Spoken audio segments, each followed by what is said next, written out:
apa istilahnya ya, backup kelas ya, menambah kelas yang kurang-kurang gitu. Oke, dan ya hari ini eh, tadi saya udah cek pertemuan kita masih ada beberapa pertemuan lagi ini. Dari sistem saya lihat itu kita masih 12, berarti sekarang baru pertemuan 13 Pak. Kalau saya nggak salah ini ya. Karena terakhir itu kan Mandiri kalau nggak salah ya. Siapa terakhir yang presentasi Mandiri Pak Abdullah? Bu Lila, Bu Lila Saripohan. Ada berapa orang waktu itu yang sempat? Satu ya. Satu aja, Prof. Oh, satu aja. Oke. Nah, sekarang kita baru di pertemuan. Jadi dengan saya itu kan baru empat tuh. Ya, tanggal 2 Mei, 9 Mei, 16, 23. Ini pertemuan kelima nih. 5. Jadi ini kalau kita kurang gimana, Prof? Kita harus tambah kelas, Pak. Selain hari Jumat kayaknya. Kalau UASnya sendiri kapan ya? Nanti kita bahas, Pak. Kita pastikan. Karena kalau kelasnya belum cukup, secara administratif nanti kita melanggar pula kan. Bisa sih kurang agak satu gitu ya. Tapi jangan ekstrim Mm-mm. gitu. Kami nunggu kebijakan dari Prof aja, Prof. Iya, ya. Kalau jadwal ujian, pasca sampai tanggal berapa, Pak Abdullah? Udah keluar Info kan jadwalnya? belum dapat info nih. Belum dapat. Oh, belum dapat. Harusnya dari Prodi udah dikasih tahu. Belum ya? Belum, Prof. Oke. Ada kemarin, maaf Prof, ada kemarin dari Bang Randanya itu kalau nggak salah terakhir perkuliahan tanggal 21 infonya Prof. Kuliah. Kalau ujian berarti setelah itu. Kalau di Eh, ap- eh, kalau di S1 kan udah mulai UAS nih minggu ini. Tapi kan S2 tuh telat 2 minggu dari S1 mulainya kan. Mm-mm. Jadi logisnya juga 2 minggu lagi setelah ini sudah harus UAS juga gitu. Ya, Ya. Oke, kita cek kehadiran dulu ya. Pak Abdullah ada. Ibu Anel sudah hadir. Hadir, Prof. Oke. Bu Anissa, Hadir, Prof. Bu Betri, Hadir, Prof. Diana Olensia, Diana Olensia, belum. Saya- Kalau nggak jawab berarti nggak hadir ya. Saya bikin alfa dulu. Bu, Bu Hadir Diananya tadi dia. hadir, Prof. Cuman dia ada Suaranya nggak masalah. jelas tuh. Sepertinya Oh, ada. bermasalah. Oh, Ya, ya, ya. Oke, saya balik ini hadir. Oke, next. Diva Erlina. Diva Erlina udah nampak Pak? Bapak Ibu, saya Hadir, nggak lihat hadir, semua nih. Prof. Hadir. Hadir. hadir, Prof. Feby Suryaningsih. Ada kelihatan Feby. Baby belum, tapi cuman infonya masih di jalan, belum sinyalnya belum bagus. Nanti lagi Oh, masuk katanya, saya Prof. ini dulu. Nanti kalau datang dia biar kita perbaiki. Gilang Syahputra. Hadir, Prof. Oke. Indah Efriani. Hadir, Prof. Oke. Pak John. hadir Prof. Lila Saripohan. Hadir, Prof. M. Fajri. Pak M. Fajri ada Pak Abdullah. Sepertinya belum, Prof. Satu. Oke. Marlinda. Hadir, Prof. Oke. Noverianti. Hadir, Prof. Oke. Novi Verlinita. Hadir, Prof. Oke. Nur Karisma. Nur Karisma. Gak ada. Udah ada, Prof. Ada orangnya? Ada. Fajri juga udah hadir tuh, Prof. Hadir, Prof. Oke. Samsinar. Hadir, Prof. Thank you.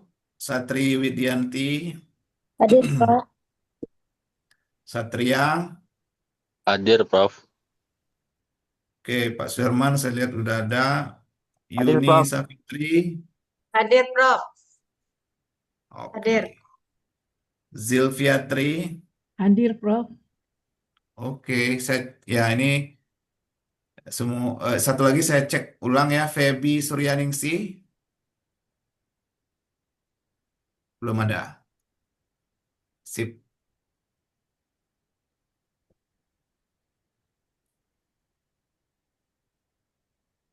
Izin, Prof. Ya, Kemarin saya tanggal 2 Mei itu masuk, Prof. Cuma di Prof buat itu alfa, Prof. Absen. Atas nama Suherman, Prof. Prof. Cuma suruh mengingatkan kembali gitu, Prof. Terima kasih, Prof. oke, masih Alfa di sana. Masih, Prof. Di tanggal 2 Mei, Prof. Padahal kita waktu itu kan perkenalan, Prof. Saya pakai baju kopri, Prof. Kemarin, Prof. Makanya saya ingat kali gitu, Prof. Oke, Tapi alfa, Prof. Terima baju kasih, Prof. kopri ya. Oke, ya kita cek. Satria, Suherman. Herman. Kalau Pak Satria gimana? Izin Prof, saya juga hadir sepertinya Prof. Cuman kok Sepertinya nggak tahu itu bisa nggak masuk Prof. hari Mungkin pertama perdana dengan saya hadir juga. mungkin telat itu mungkin. Mungkin telat ya. Mm-mm. Kalau yakin hadir saya Iya Prof. buka nih hadir nih. Yakin Pak Satria hadir? Hadir Prof. Telat saya Prof. Ya udah.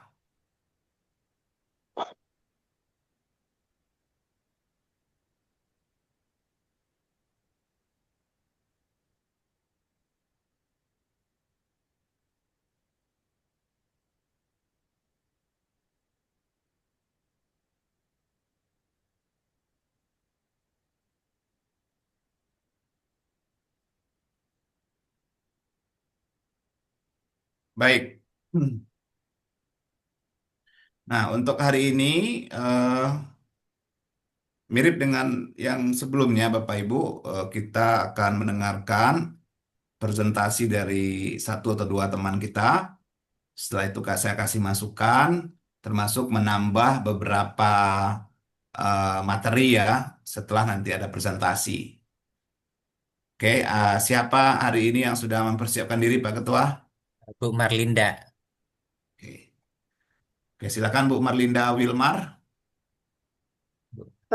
Baik, Ntar Bu, saya co-host dulu. ya. Ntar ya Bu ya, saya co-host dulu ya. Oke, silakan Bu.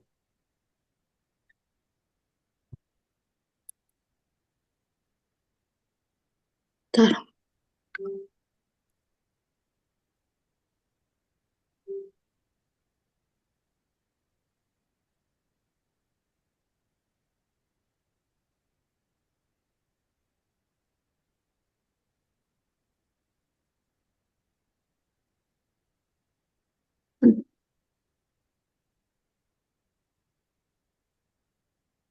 Baik, Assalamualaikum warahmatullahi wabarakatuh.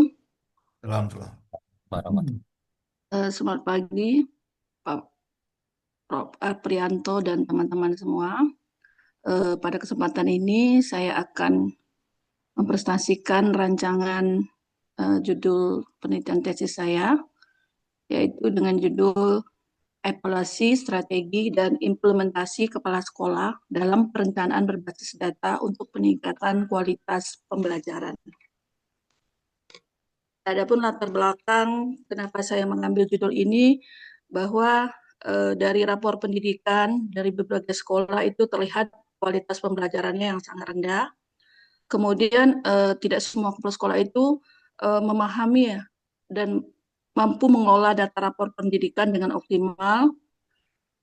Kemudian kenapa rapor pendidikan digunakan? Karena rapor pendidikan merupakan basis data untuk mengevaluasi mutu yang objektif.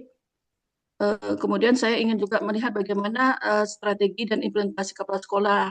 Khususnya di sini saya mengambil sekolah SMA Negeri 1 Sungai Lala dalam memanfaatkan rapor pendidikan. Sekolah ini dipilih karena terdapat peningkatan di aspek lain pada rapornya, namun di kualitas pembelajaran juga masih rendah. Adapun rumusan masalah dari penelitian ini adalah bagaimana pemahaman kepala sekolah terhadap konsep perencanaan berbasis data dalam upaya peningkatan kualitas pembelajaran. Kemudian strategi apa yang diterapkan oleh kepala sekolah untuk mengoptimalkan penggunaan data rapor pendidikan terhadap kualitas pembelajaran. Kemudian bagaimana keterlibatan guru dan komunitas sekolah dalam proses perencanaan data tersebut.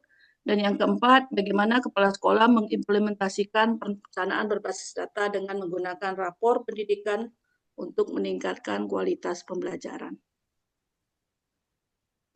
Maksud penelitian itu tentu mengetahui pemahaman kepala Izin sekolah. sebentar Bu Marlina, tolong Ya. di slideshow bisa. Oh, iya, Prof. Ibu X-kan dulu yang Get Genuine Office itu, setelah itu di slideshow kan. Ah, sudah. Oke.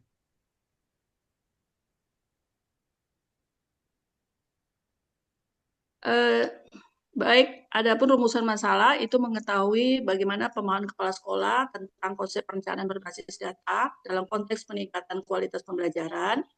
Kemudian menganalisis strategi kepala sekolah dalam mengoptimalkan pemanfaatan data rapor pendidikan untuk mendukung kualitas pembelajaran di SMA Negeri 1 Sungai Lala. Yang ketiga, mengeksplorasi keterlibatan guru dan komunitas sekolah dalam penyusunan dan pelaksanaan perencanaan berbasis data. Kemudian yang keempat, mengevaluasi implementasi perencanaan berbasis data oleh kepala sekolah dalam perencanaan peningkatan kualitas pembelajaran. Adapun tujuan penelitian pada tesis saya ini yaitu untuk mengevaluasi strategi dan implementasi kepala sekolah dalam perencanaan berbasis data dalam upaya meningkatkan kualitas pembelajaran di SMA Negeri 1 Sungai Lala. Kemudian manfaat dari penelitian ini untuk memberikan kontribusi teoritis dan praktis bagi pengelola pendidikan berbasis data serta rekomendasi kebijakan pendidikan di tingkat daerah maupun nasional. Tinjauan pustaka itu bagaimana peran kepala sekolah sebagai pemimpin yang bertanggung jawab atas kualitas sumber daya manusia dan proses pembelajaran. Kepala sekolah berperan sebagai edukator, manajer, administrator, supervisor, dan inovator pendidikan. Kemudian perencanaan berbasis data ini merupakan kebijakan Merdeka Belajar yang menggunakan rapor pendidikan sebagai sumber data akurat untuk perencanaan yang tepat sasaran, efektif, dan berkelanjutan dalam transformasi pendidikan. Rapor pendidikan merupakan data akurat dari berbagai sumber seperti asesmen nasional dan Dapodik yang diolah untuk evaluasi mutu pendidikan dan perencanaan berbasis data. Tahu bahwa rapor pendidikan ini diluncurkan pada tahun 2022 sesuai dengan penerapan kurikulum Merdeka.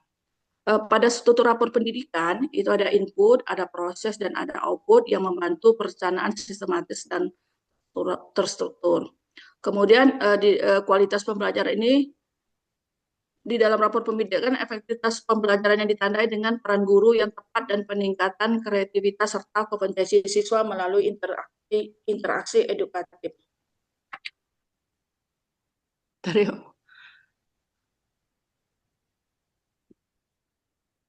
Penelitian yang sebelumnya itu ada dilakukan oleh Nur Cahyati dan kawan-kawan tahun 2024 menunjukkan peluang dan tantangan perencanaan berbasis data dengan rapor pendidikan. Pentingnya di sini dia mengkaji bahwa pentingnya pelatihan dalam memahami data. Kemudian penelitian oleh Andayani dan kawan-kawan tahun 2025 di sini intinya bahwa dia ingin bagaimana pelatihan guru berdampak positif pada kompetensi guru dan prestasi siswa dalam membantu sekolah merancang perbaikan melalui strategi berbasis. Kemudian penelitian oleh Nasyara dan kawan-kawan tahun 2024 menunjukkan permasalahan, merefleksikan pencapaian, dan memberikan bahan diskusi konstruktif bersama para pemangku kepentingan. Hal ini dia mengkaji tentang bagaimana peran pemangku kepentingan terkait pemanfaatan rapor pendidikan dalam peningkatan mutu pendidikan. Adapun kerangka berpikir dari penelitian saya ini adalah yang pertama dasarnya adalah rapor pendidikan. Sumber data utamanya adalah rapor pendidikan. Di dalam rapor pendidikan sebenarnya itu ada berbagai item, ada item sekolah, ada numerasi, literasi, namun saya fokusnya hanya di kualitas pembelajaran. dan diambil kualitas pembelajaran yang rendah.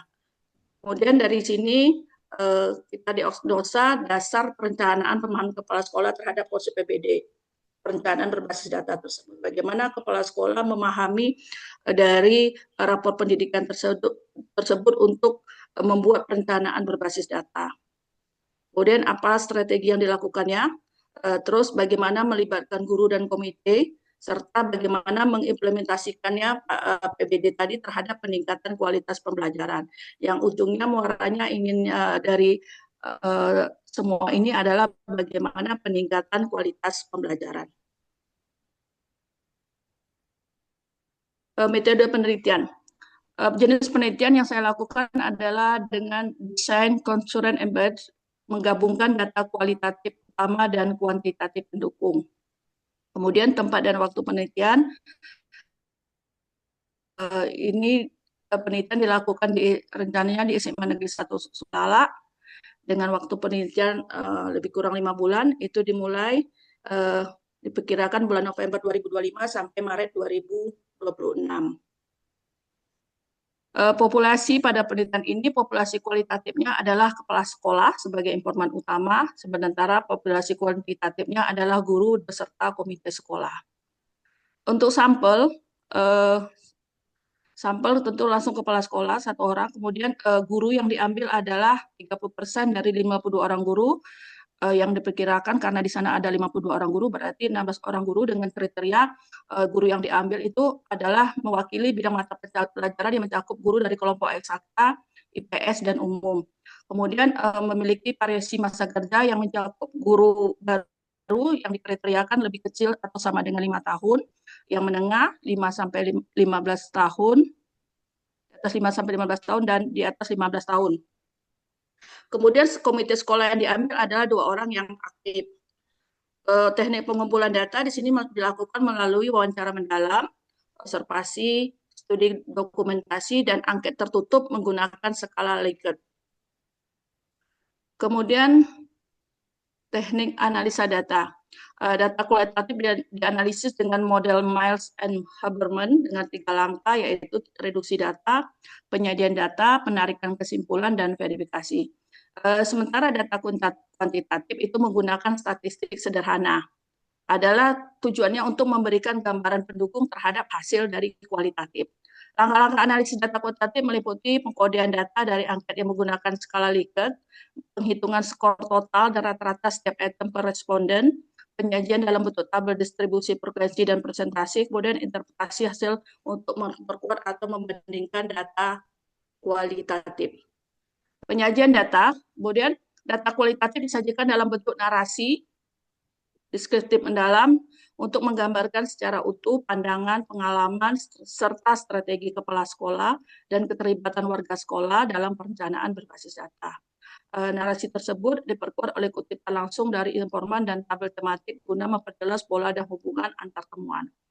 Sedangkan data kuantitatif yang menggunakan angket skala Likert disajikan dalam bentuk tabel distribusi frekuensi, presentasi, dan skor rata-rata sebagai bentuk dukungan terhadap temuan kualitatif. Penyajian ini mencerminkan penerapan pendekatan embedded di mana data kuantitatif digunakan untuk memperkuat interpretasi utama yang berasal dari data kualitatif. Demikian yang dapat saya sampaikan. Saya kembalikan kepada Prof. Aprianto dan Pak Abdullah. Terima kasih.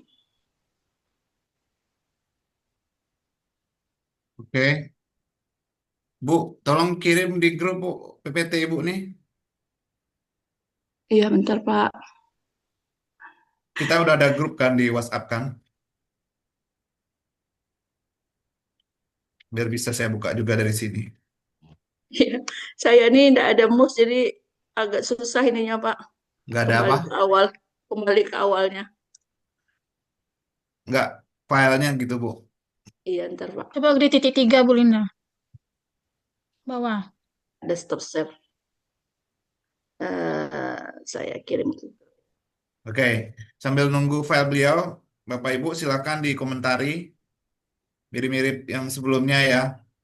Apakah proposal ini cukup jelas ya dalam hal misalnya topiknya, variabelnya, pertanyaannya, desain penelitiannya, instrumennya, dan lain-lain. Silakan. Izin Izin, Prof. Prof. Siapa Siapa yang yang ingin duluan? dulu? Kan Pak Abdullah. Ladies Silakan. first atau saya dulu? Pak Abdullah dulu. Ya, Oke, diatur aja siapa yang duluan. thank you. Mohon izin Bu Marlinda, mohon maaf bukan untuk mengkritik ya, mohon maaf gitu. Cuman ketika baca judul tadi itu saya ngerasa seperti ambigu gitu. Tadi saya ketika berbasis data, pikiran saya tuh kepala sekolah itu mungkin perencanaannya itu misalnya kayak EMBS, Digipai atau Sakti di Kementerian Agama gitu atau program Pintar gitu yang ada di Kemenak gitu. Eh, tapi ternyata ibu malah larinya ke rapor pendidikan gitu. Karena judul ibu kan berbasis data gitu, Bu. Jadi saya pikir, oh ini tadi pikiran saya tuh mungkin yang dibahas ibu ini mungkin EMBS gitu atau e-library atau mungkin e-digipay digipay gitu atau tracer pajak gitu yang di sekolah gitu. Tapi ternyata ibu malah larinya ke rapor pendidikan. Jadi kalau menurut saya kalau ke judulnya malah jadi ambigu. Tadi saya pikirnya itu tadi Bu awalnya gitu gitu. Kemudian yang kedua saya eh, menyorot guru yang ibu pilih gitu untuk sampelnya.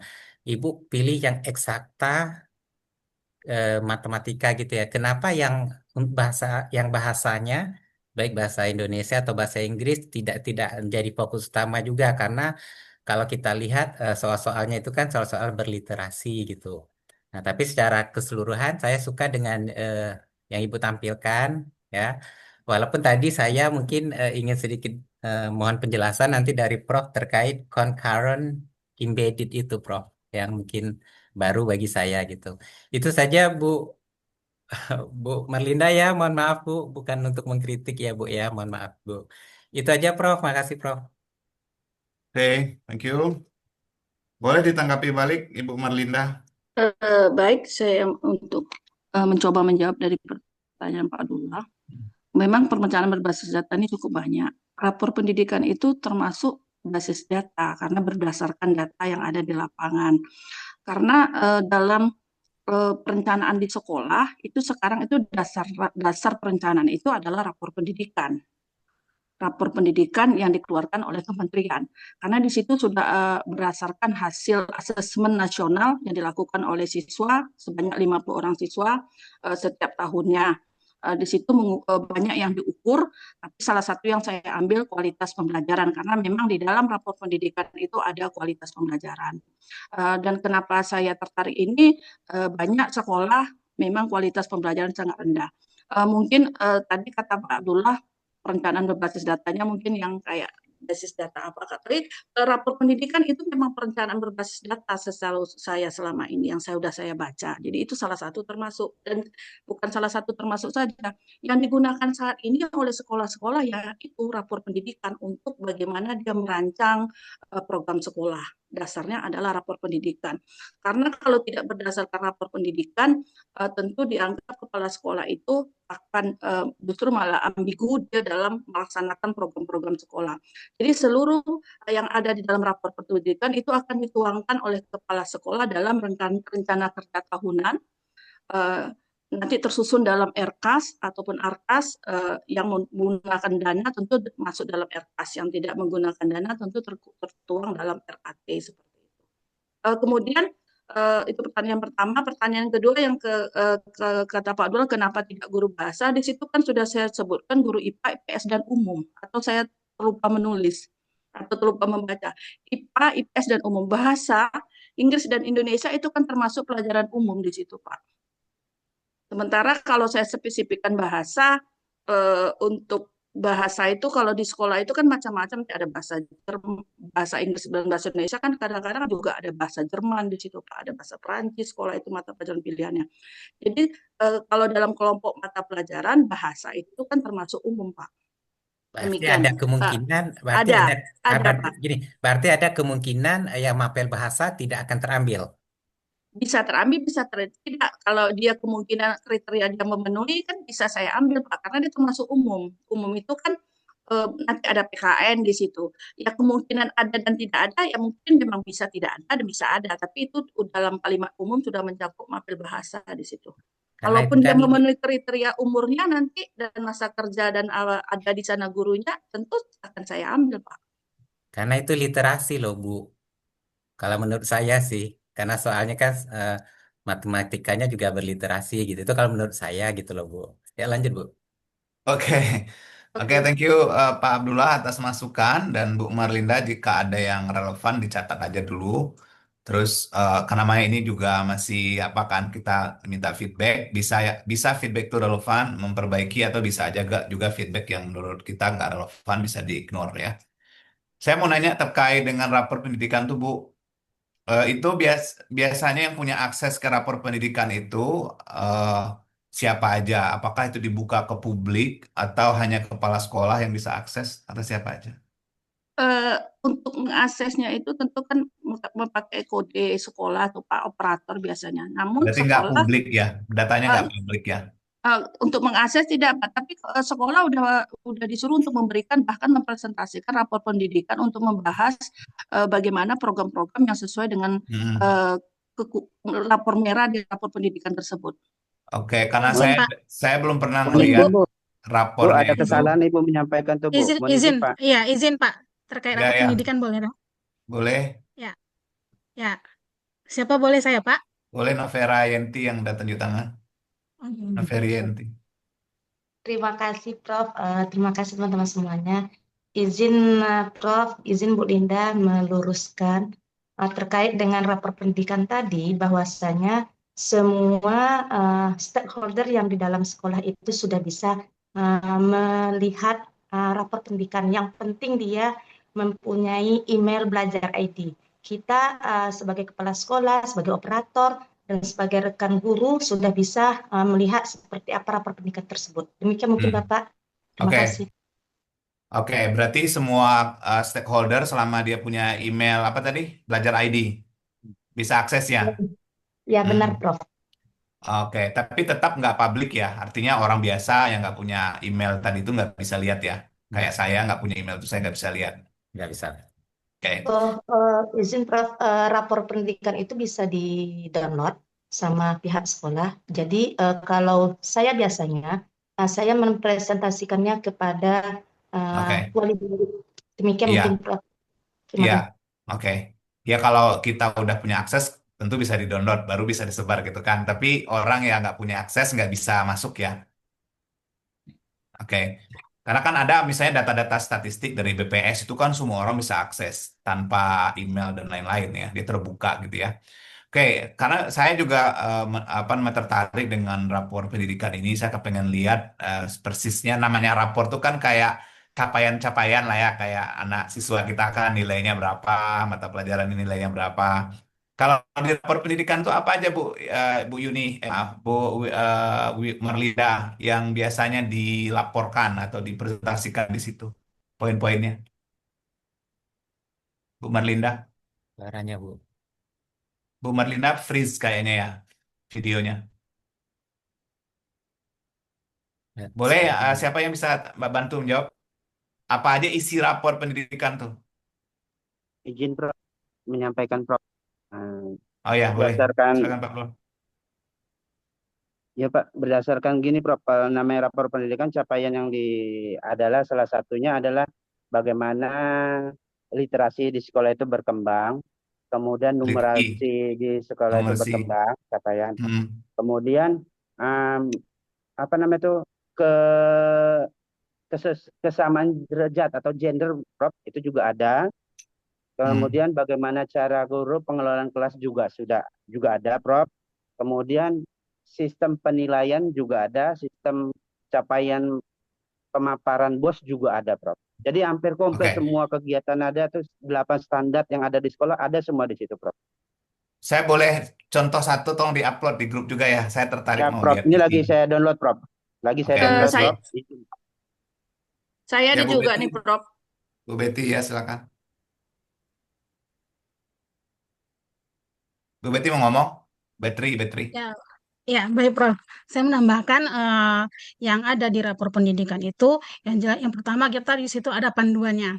Kemudian yang kedua itu ada laporan secara keseluruhan, di mana laporan secara keseluruhan itu memuat indikator, kemudian capaian, ada di situ capaian tahun sebelumnya dengan tahun sekarang, kemudian di situ didapatkan dari mana. Kemudian ada yang rekomendasi keseluruhan dan rekomendasi prioritas. Dan biasanya ini kita menggunakan rekomendasi prioritas, di mana di rekomendasi prioritas itu ada bagian yang perlu kita tingkatkan. Nah, di situ ada akar masalahnya, ada benahinya, dan kemudian ada inspirasinya. Dan kemudian di situ ada kolom apakah dia akan berbiaya atau tidak yang akan dijadikan menjadi ARKAS. Begitu Prof tambahnya.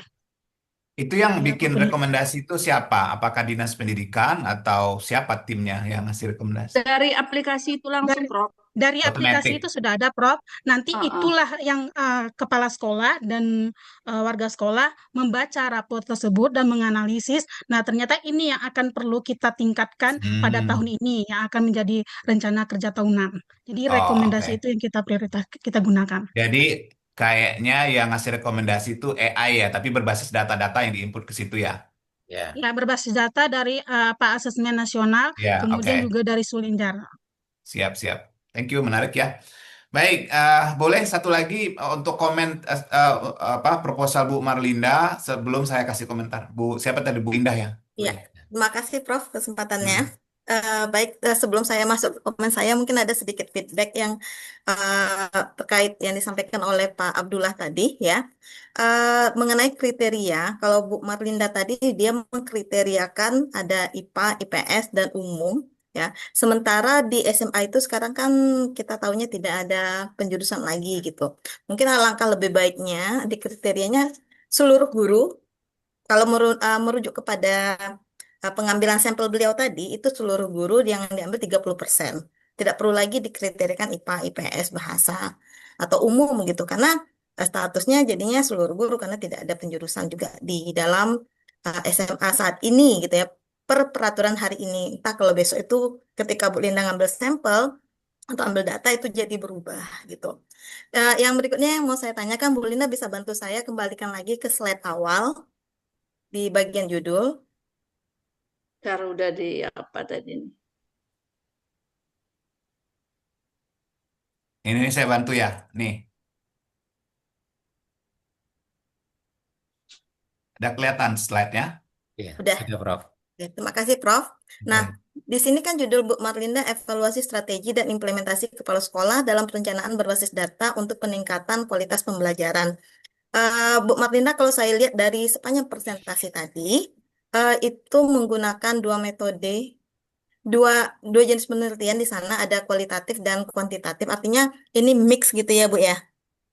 Ya. Ya. Nah, eh, yang ingin saya tanyakan Ibu di bagian latar belakangnya, kalau saya tidak salah menangkap, tadi Ibu mengambil SMA Satu.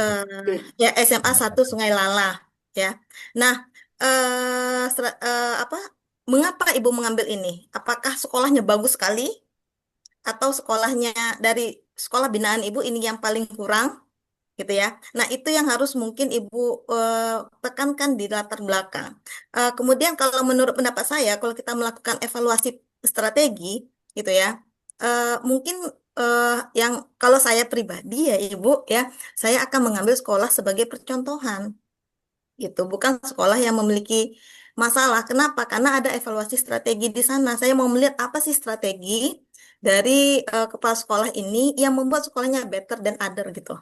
Kalau menurut pendapat saya gitu. Jadi ada sesuatu yang bisa saya ambil di ending dari penelitian saya. Tapi kalau seandainya ibu memiliki pemikiran berbeda, di mana ibu mengambilnya itu adalah sekolah yang paling bawah, nanti endingnya itu apa? Apakah ibu mengeluarkan rekomendasi? Apakah akan lahir rekomendasi dari penelitian ini yang bermanfaat untuk sekolah binaan ibu lainnya? Nah, itu juga harus ibu tekankan di bagian akhir seperti itu. Nah, itu saja. Tunggu satu lagi. Mengenai populasi dan sampel. Mengenai populasi dan sampel ini, tadi Ibu menyebutkan data utamanya adalah lapor pendidikan. Nah, apakah itu Ibu masukkan ke data primer? Nah, setahu saya kan jatuhnya itu nantinya ke data sekunder gitu. Mungkin yang jadi apa data utamanya Ibu ambilnya dari wawancara mendalam dengan kepala sekolah. Kemudian apakah guru yang 30% itu Ibu lakukan wawancara mendalam atau hanya dengan membagikan angket lingkatnya saja? Ya, mohon penjelasannya Bu Linda, terima kasih. Baik, terima kasih Bu Indah. Cukup bagus pertanyaan dan masukan dan juga jadi masukan buat saya. Yang pertama itu tentang mata pelajaran tadi. Karena kalau studi saya ini kan menggunakan campuran yang kualitatif itu kuantitatifnya menjadi pendukung. Ini berdasarkan referensi yang saya baca, kalau pendukung itu tidak harus semuanya. Makanya saya ambil 30%-nya. Ya memang dari 52 guru itu sebanyak 16. Memang di sekolah-sekolah itu sekarang kan tidak ada penjurusan. Cuma kan di situ bukan saya bilang jurusan mata pelajaran tadi kan. Bukan jurusan ya, tapi mata pelajaran IPA, IPS, dan umum.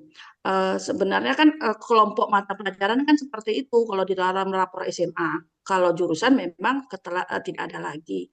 Jadi kalaupun memang masukan Bu Indah tadi misalnya dibuat 16, ya bisa kemungkinan bisa nanti kita mohon petunjuk dari Prof. Aprianto, 16 berarti mewakili setiap satu bidang studi, kan seperti itu.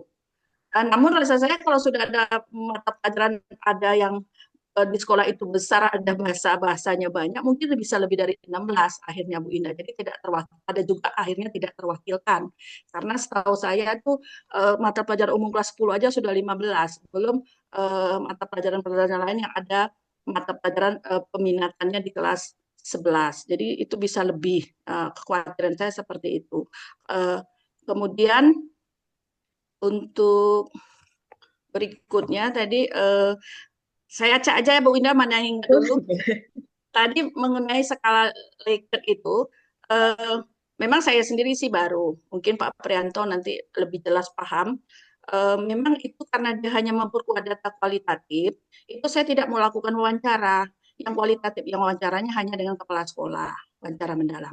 Sementara guru ini hanya pakai skala Likert itu yang diambil dari 16 orang guru tadi. Itu nanti rencana saya itu menggunakan Google Form saja atau angket yang bisa disebarkan seperti itu.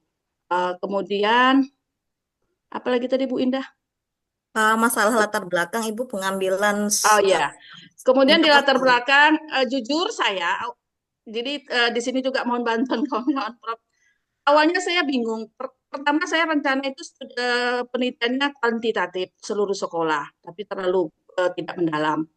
Mau diambil kualitatif, kemarin awalnya 2, 3, 4 gitu kan, terus berdasarkan penjelasan Prof tidak mungkin terlalu banyak.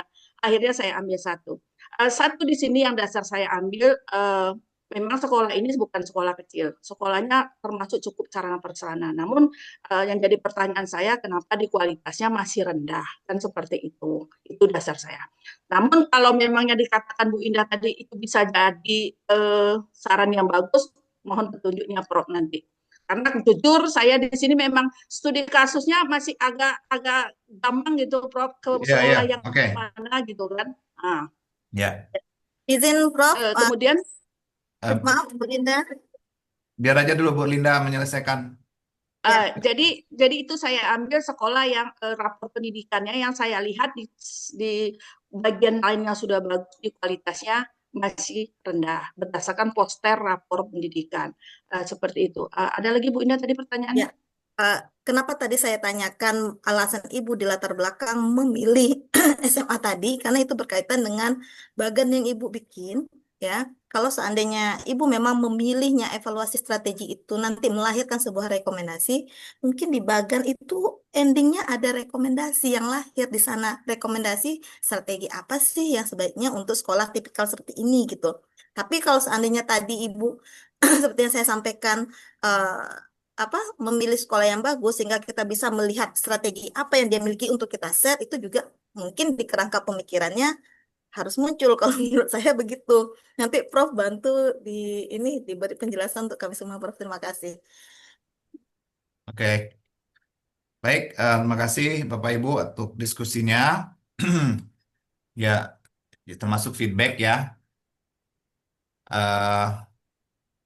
Saya coba juga kasih feedback. sekaligus nanya-nanya nih sama Bu Marlinda yang punya proposal ya atau punya rencana. Iya, Kalau Pak. kita baca-baca dari tujuan penelitian ini, pertama kan pertanyaannya ini ya ada 4 ya. Tapi secara umum gini Bu, pertanyaannya itu belum clear menurut saya karena rumusan masalahnya ini mestinya itu dibikin dalam bentuk pertanyaan. Ya, itu catatan penting. Yang namanya rumusan masalah itu harus dalam bentuk kalimat tanya. Untuk semua ini ya, eh, rumusan masalah itu istilah lainnya adalah pertanyaan Ya. penelitian. Itu istilah lainnya. Jadi kalau ada nanti dosen yang bertanya ketika seminar, apa pertanyaan penelitian Bapak Ibu? Jangan bingung. Ya, itu sebenarnya dia sedang bertanya rumusan masalahnya apa gitu. Ya, kalau bahasa Inggrisnya itu research question. Ya, ini hanya beda istilah yang digunakan dalam proposal ya. Bahasa Inggrisnya itu research question. Nah, kenapa ini diawali dari sini yang namanya penelitian bermula dari pertanyaan? Eh, Maaf, Prof, saya potong ntar ya, Prof. Ya, Eh, Nanti saya kirim ulang. Saya yang saya tampilkan tadi ada, Prof. Ini yang saya kirimkan yang belum saya revisi. oh saya Ada nggak tahu ini. karena ini yang Ibu kirim kan ini ya. Iya, Jadi saya maaf. lihatnya Jadi ini. saya pun heran kok tak ada bagaimananya, kok nggak ada apa. Saya cek ini yang sedang slide saya yang saya tampil tadi ada gitu, Prof. Ya, Oh, jadi boleh mohon maaf, dikirim Prof. yang sebenarnya Bu, Iya, dikirim ulang Bu. saya kirim yang Karena biasanya saya ngeceknya dari pertanyaan dulu karena iya ya, judul itu bisa diutak-atik Bapak Ibu ya. Coba Bu dikirim ya. Saya ya, berarti Prof. saya stop yang ini biar Ah, saya nggak salah komen juga. Ntar, Prof.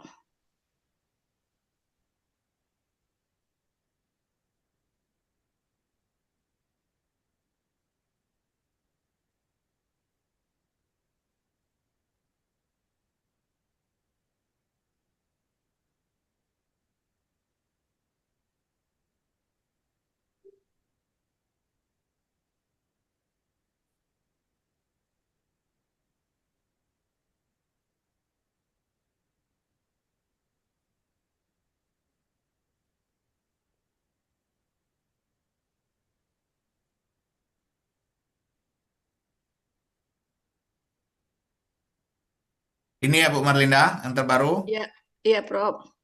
Oke, ntar.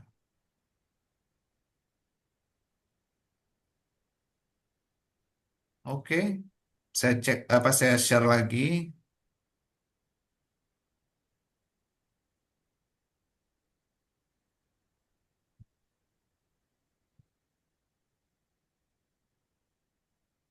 Oh, ini yang benar ya. Iya. Ah, tapi semua harus juga. Nah, kalau kalimat tanya tuh tandanya adalah ini. Ini bahasa Indonesia dasar ya. Semua kalimat tanya harus diakhiri dengan tanda Tanda tanya. tanya. Nah, coba saya baca sebentar ya. Bagaimana?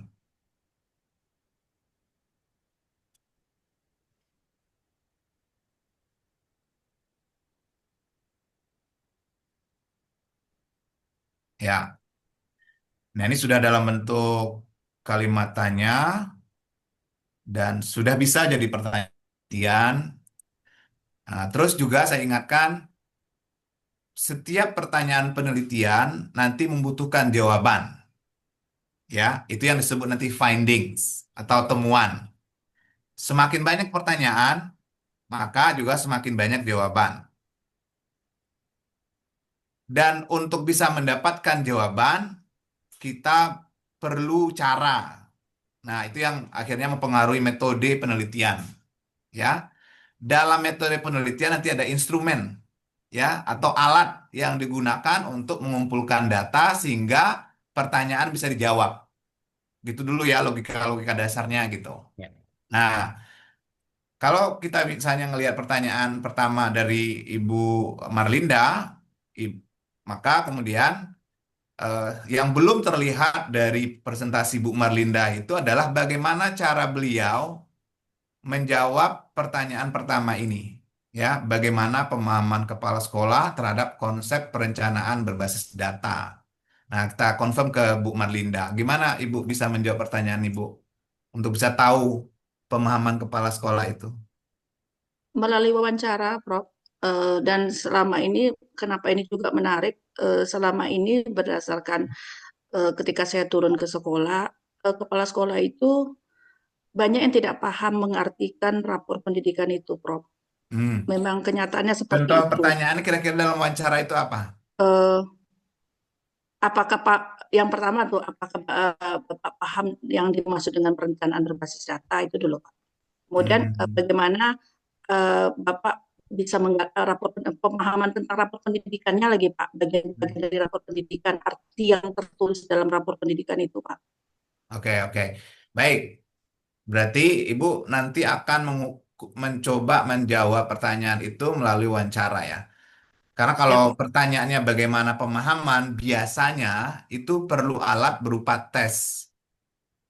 Sama kayak Ibu mau ngecek pemahaman siswa tentang materi ajar atau pelajaran tertentu kan. Itu kan butuh alat namanya tes. Gitu. Maka pertanyaan saya, apakah itu cukup dengan wawancara? Atau adakah semacam alat ukur lain yang kita bisa tahu guru itu atau kepala sekolah itu mengerti tentang konsep perencanaan berbasis data. Tapi kalaupun wawancara bisa, itu bisa juga. Cuma ya itu tadi harus benar-benar didesain pertanyaan-pertanyaan yang sampai nanti bisa membantu kita mengumpulkan data. Oh ini kepala sekolah ini paham nih, ya. Oh ini nggak paham gitu, ya. Jadi Ibu nanti harus memastikan pertanyaan-pertanyaan yang akan disampaikan dalam wawancara itu sudah didesain sedemikian rupa untuk menjawab pertanyaan pertama. Oke, kemudian strategi apa yang diterapkan kepala sekolah? Nah, ini juga tentu bisa melalui wawancara nih, wawancara, walaupun juga bisa melalui angket, ya, melalui angket. Kemudian bagaimana keterlibatan guru dan komite sekolah? Ya, tadi saya dengar Ibu akan menggunakan wawancara juga ya, Bu ya? Enggak, Pak. Skala Likert itu, Pak. Oh, sekaliker. Oke. Apakah Ibu sudah punya rancangan instrumennya atau surveinya yang berbentuk sekaliker itu? Kalau separuh mungkin sudah, Pak, seperti setuju, tidak setuju, nanti pertanyaan-pertanyaannya nanti dibuat dengan nilai 1, 2, 3, 4 gitu kan, nanti ada seperti itu. Ya, yang paling pentingnya itu statementnya itu Bu, itemnya itu. Kalau sekaliker kan memang nanti ada yang setuju, tidak setuju, sangat setuju kan. Tapi apanya yang tidak setujunya itu yang paling penting nanti dikembangkan. Kemudian bagaimana kepala sekolah mengerjakan perencanaan berbasis data? Oke. Baik, nah jadi kalau melihat pertanyaan Ibu Marlinda, jadi kan ada dua nih yang akan beliau apa namanya eh, sasar ya sebagai eh, populasi dan sampel beliau. Pertama adalah kepala sekolah, yang kedua adalah guru dan ada komite juga ya Bu ya, dan Iya, komite berarti tiga nih, ya ada tiga stakeholder penting dalam konteks perencanaan berbasis data. Ya Bu ya benar ya?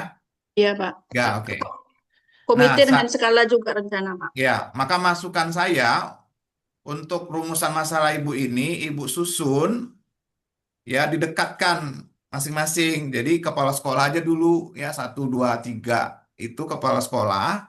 Ini ditaruh ke atas Bu. Nih. Nah, bentar. Saya kembalikan dulu. Nah, ini Ibu taruh ke bawah gantian gitu maksudnya posisinya. Oh iya, Pak. Nah, ini nomor 3. Jadi ini harusnya nomor 3. Kenapa? Karena kan biar nggak ini dia biar nyambung dengan 1, 2 dia Bu. Kan Ibu sama-sama bertanya kepala sekolah nomor 1, 2 itu kan. Iya, Pak. Maka nomor 3-nya baiknya kepala sekolah juga. Nah baru nanti tambahannya Ibu nanya guru dan komite sekolah. Oke itu dari susunan ya Bu ya. Terima kasih, Pak. Nah kemudian sekarang saya nyambung dengan pertanyaan dan konsen Bu Indah. Kalau ngelihat pertanyaan Ibu ini belum clear. Ibu sebenarnya akan bertanya kepada kepala sekolah yang mana? Apakah memang satu sekolah saja yang seperti Ibu rencanakan di metodologi atau justru beberapa tempat gitu ya? Kalau di pertanyaan Ibu ini, kalau hanya ngelihat rumusan masalahnya, ini seperti Ibu akan bertanya kepada banyak kepala sekolah, ya kan? Nah, kalau misalnya ngelihat metodologi di mana Ibu tadi sudah memutuskan akan melakukan di SMA mana tadi Bu? Mbak satu. Di mana Bu Ibu tadi rencanakan? SMA 1 Sungai Lala. Ada Bu di sini Bu, ini ya. Maka itu sebaiknya sudah langsung dinarasikan atau dideskripsikan di pertanyaan. Jadi bagaimana pemahaman kepala sekolah ya terhadap konsep perencanaan berserta dalam upaya peningkatan kualitas pembelajaran di SMA berapa tadi? SMA Negeri 1 Sungai Lala. Nah, Sungai Lala. Oke, Sungai Lala. Iya. Tapi Ibu catat juga ya masukan-masukan saya nih. Iya. Kalau di Word-nya, Pak, saya buat spesifik gitu, Pak. Di PPT-nya saya ringkas saja, maaf, Pak. Jangan diringkas Bu, karena itu akan berpengaruh nanti kepada Iya, iya. apa Iya, namanya maaf, Pak. kualitas ininya. Baik, nah itu. Nah, kalau misalnya Ibu memang akan hanya melihat satu sekolah, maka sepertinya ini penelitian akan menjadi studi kasus, Bu.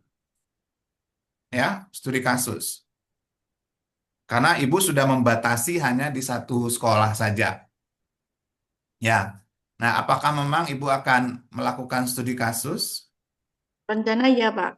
Nah, kalau iya, memang kalau gitu sebaiknya langsung dimunculkan di depan ini, ya. Betul. Studi kasus di mana gitu ya? Di SMA Negeri Satu Sungai Sungai Lala. Lala. Nah, cuma kan judul Ibu jadi agak panjang nih. Iya, Pak. Nah, mungkin alternatifnya Ibu bisa delete kata-kata ini. Jadi Ibu tidak perlu memasukkan kata untuk peningkatan kualitas pembelajaran. Kenapa? Karena kalau misalnya Ibu membatasi untuk peningkatan kualitas pembelajaran, seakan-akan memang konsen Ibu hanya akan bicara perencanaan berbasis data untuk kualitas pembelajaran. Apa memang hanya ke sana Ibu hanya akan lihatnya? Padahal Rencana saya iya, yakin Pak. Rencana perencanaan memang hanya kualitas pembelajaran, Pak. oh gitu. Karena dalam rapor tuh ada literasi, numerasi. Saya khawatirnya terlalu luas, Pak. Literasi, numerasi semua di rapor pendidikan itu iklim sekolah, Pak. Banyak Ya, itu, Pak, kalau di rapor oke. pendidikan. Biasa dapat poinnya. Oke, memang itu bagus dispesifikkan, artinya tidak semua dibahas karena kan nggak akan selesai nanti ya. Tapi nanti Ibu bisa mention nanti di batasan apa masalah waktu di bab 1. Ya, Mbak. Jadi nanti di bab 1 strategi implementasi kepala sekolah dan perencanaan analisis data yang dimaksud dalam penelitian ini hanya akan berfokus pada satu aspek, yaitu aspek peningkatan kualitas pembelajaran, gitu Bu. Sebenarnya bisa aja Ibu taruh di sini, tapi agak kepanjangan sih menurut saya. Judul itu jangan lebih 15 kata sebaiknya. Oke. Itu alternatif ya Bu ya. Saya tidak katakan harus di-delete. Kalau misalnya nanti eh, oleh penguji panjang kayak gini juga nggak masalah, nggak apa-apa. Karena Ibu juga udah jelaskan dari tadi memang barusan bahwa saya hanya akan fokus pada ini. Tapi ini hanya aspek hemat kata, ini dihapus, nanti disebut dalam rumusan masalah atau dalam pendahuluan ya, ada batasan masalahnya. Itu Bu ya. Ya, Pak. Guys, studi kasus. Nah, kalau memang studi kasus, latar belakang ini harus lebih kuat, lebih dalam ya, yang melatar belakangi. Misalnya, ketika Ibu misalnya bicara kualitas pembelajaran yang rendah berdasarkan rapor pendidikan, saya sebagai pembaca itu langsung kepengen bukti gitu. Dari mana Ibu tahu bahwa kualitas pembelajarannya rendah? Kan harus ada datanya. Ibu, Dari rapor pendidikannya, Pak. ya Ibu wajib mention persisnya datanya apa. Ya. Ya, misalnya nilai capaian literasi numerasi di sekolah ini hanya segini gitu. Dari harusnya rata-rata nasional segini. Berarti Nah, di latar belakang juga ya, dispesifikkan. ya wajib disebut persisnya apa datanya terkait dengan rendahnya kualitas itu. Prof, izin Prof, pertanyaannya Ya, terkait latar belakang karena kebetulan Prof sedang menjelaskan kepada kita semua tentang latar belakang. Nah, berarti latar belakang untuk penelitian kualitatif ini terbalik ya Prof ya dari kuantitatif. Kalau hmm, kuantitatif kan umum, kemudian go to detail. Kalau hmm. yang ini sepertinya kita sudah langsung detail, baru penjabaran apakah seperti itu Prof? Terima Tidak kasih. juga karena sebenarnya logikanya gini, logikanya setiap klaim itu wajib disupport data. Kalau enggak dia tidak academically convincing, tidak meyakinkan secara akademik, ya. Karena kan orang kan butuh butuh uh, bukti nih ketika kita bilang kualitas pembelajaran rendah, terus dari mana, apa indikatornya gitu ya, apa datanya. Sama ketika saya sebut misalnya Universitas Riau adalah universitas terbaik di apa namanya di Sumatera. Nah, tentu orang kepengen bukti. Apa buktinya UNRI itu terbaik misalnya kan. Oh, menurut apa namanya survei dari lembaga apa, UNRI termasuk universitas top 10 ya di wilayah Sumatera dan nomor satu di Riau misalnya. Nah, ini yang perlu disebut di saat kita membuat klaim agar klaim itu menjadi sesuatu yang bisa diterima ya secara akademik. Nah, mungkin Ibu Wan Marlinda udah punya mungkin ya. Cuma belum kelihatan dalam PPT beliau. Mungkin nanti di proposal sudah ada, tapi saya ingatkan kalau memang sudah ada itu memang perlu secara eksplisit disebut apa datanya, kemudian tentu sumbernya benar dari rapor pendidikan, tapi persisnya apa saja data-datanya yang mengatakan bahwa kualitas pembelajaran terendah. Oke, Bu ya. Oh, iya Pak. Nah, kemudian eh, kalau ada yang mirip-mirip itu juga kayak misalnya Ibu katakan tidak semua kepala sekolah memahami, ya. Nah, kalau bisa itu juga ada basis justifikasinya nanti, walaupun ini bisa pengalaman pribadi misalnya kan, kalau ada penelitian orang lain terkait ini boleh juga disebut ya sebagai referensi, ya kan, Ya, bahwa ke belakang penelitian ya, Prof. ya penelitian Abdullah tahun 2024 mengindikasikan bahwa banyak kepala sekolah yang tidak memahami data rapor pendidikan dengan optimal misalnya. Dan maksud saya itu ada kalanya kita mensupport statement-statement di sini dengan data yang relevan. Oke ya. Nah, itu masukan untuk Bu Marlinda. Kemudian ini pertanyaan-pertanyaan sudah saya juga kasih komentar. Nah, yang juga sangat penting Ibu adalah di sisi ini, tinjauan pustaka. Yang namanya tinjauan pustaka itu kan kita bicara literatur review sebenarnya kan. Hmm. Literatur review berarti kita bicara teori-teori. Maka juga wajib dimunculkan teori-teori yang relevan ya dalam variabel-variabel terkait. Nah, misalnya ketika Ibu bicara perencanaan berbasis data, teori apa yang Ibu pakai? Itu munculkan di slide ini. Nah, ini kan saya hanya lihat slide nih ya. Uh, Dalam literatur review tentu nanti Ibu juga mungkin udah punya, tapi pastikan kelihatan di slide juga ya saat Ibu presentasi. Nah, saya mau nanya, Bu Marlinda pakai teori siapa aja ketika bicara perencanaan berbasis data nih? Eh, karena perencanaan berbasis data ini saya langsung dari Kemdikbudnya lah sumbernya itu saja, Prof. Nah, perlu ini dulu sebelum Kemdikbud, itu kan kebijakan. Ibu harus baca-baca teori tentang perencanaan berbasis data atau data driven planning bahasa Inggrisnya itu. Ya, saya coba bantu ya mencari googling ya data driven planning ya in education. Nah, Ibu bisa baca-baca beberapa jurnal ini. Nah, dari jurnal itu nanti mungkin akan ketemu teori-teorinya. Ataupun kalau misalnya Ibu mau pakai langsung ke teorinya, bisa juga searching menggunakan teori kayak gini, ya.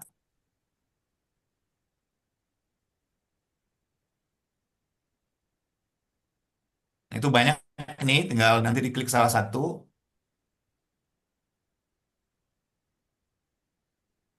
Coba saya lihat jurnal ini, dipakai teori siapa.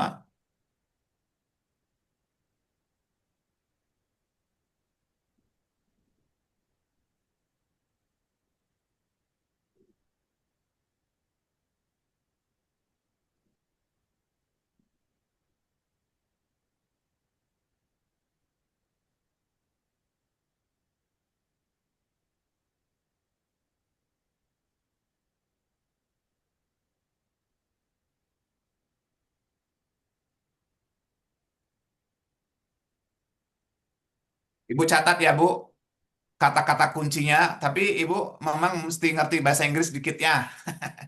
Kalau biar dapat teori yang aslinya gitu. Karena itu istilah perencanaan berbasis data itu aslinya itu disebut dengan data driven planning, ya.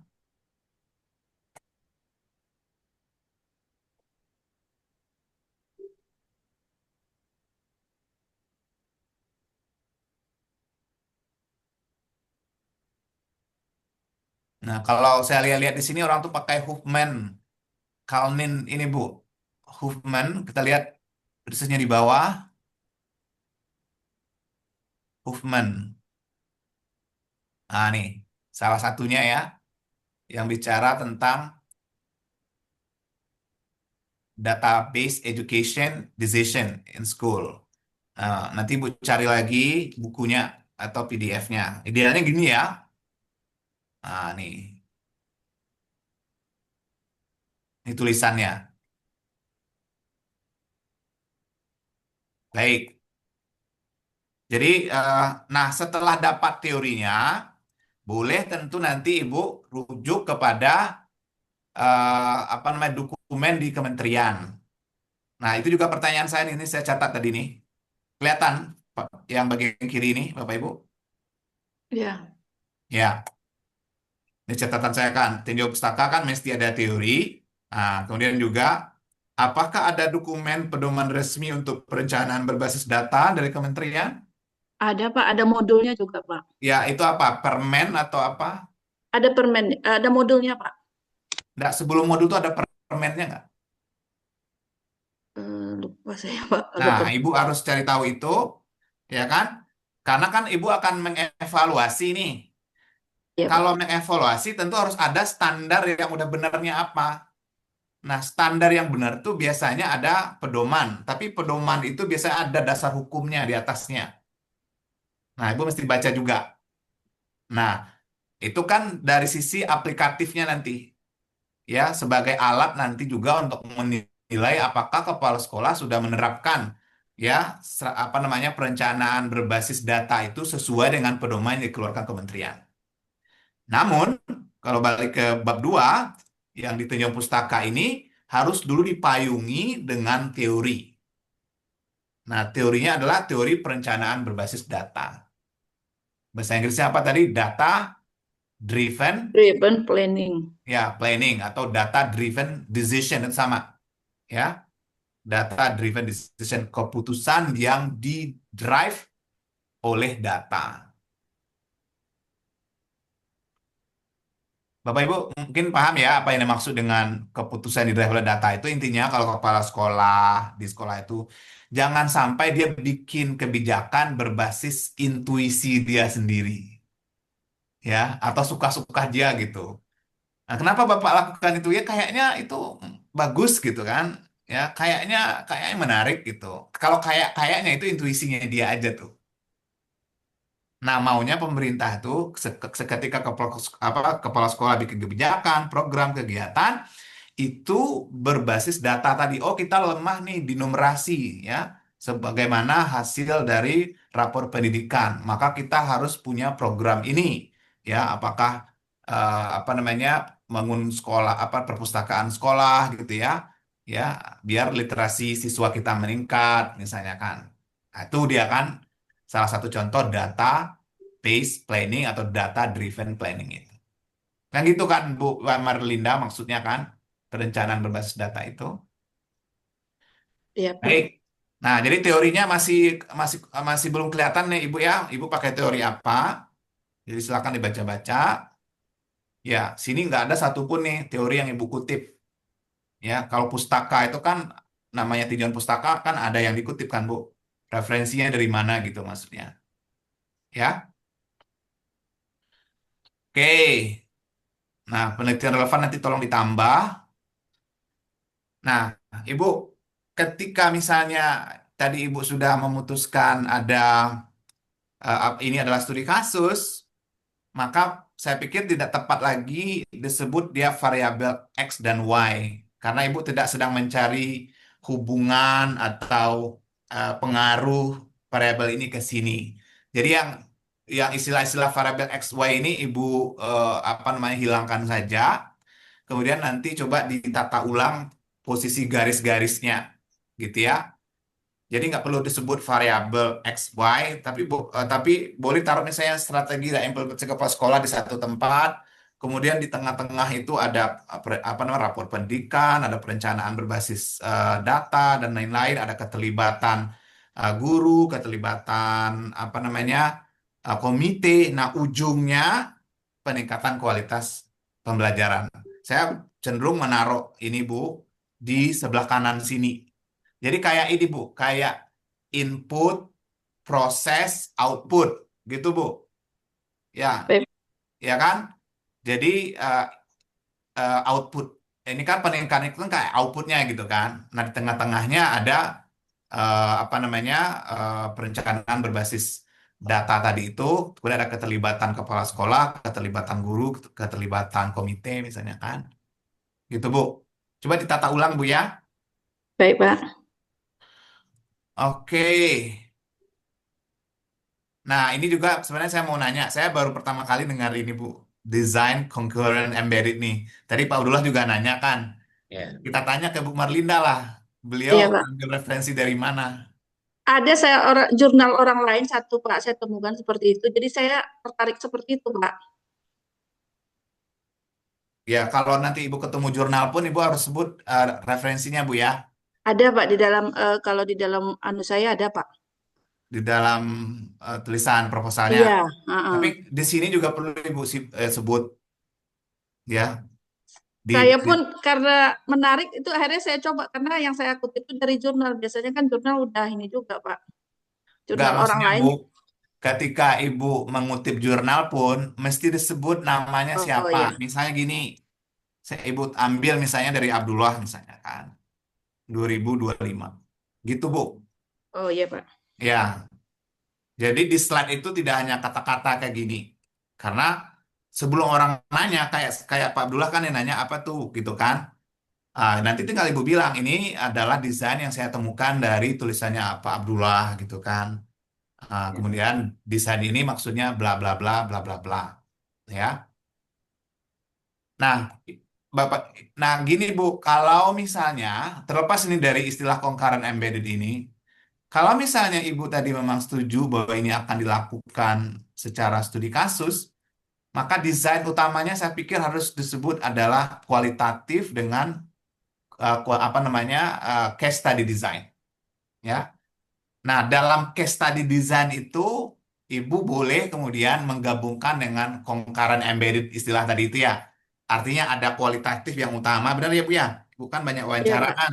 Nah, nanti ada aspek kuantitatifnya. Tapi payung besarnya harus menyebutnya sebaiknya adalah kualitatif, kemudian desainnya case study, kemudian Ibu lakukan sedikit pembaruan ya dengan istilah concurrent embedded. Selama Ibu ngerti ya yang disebut dengan concurrent embedded itu apa.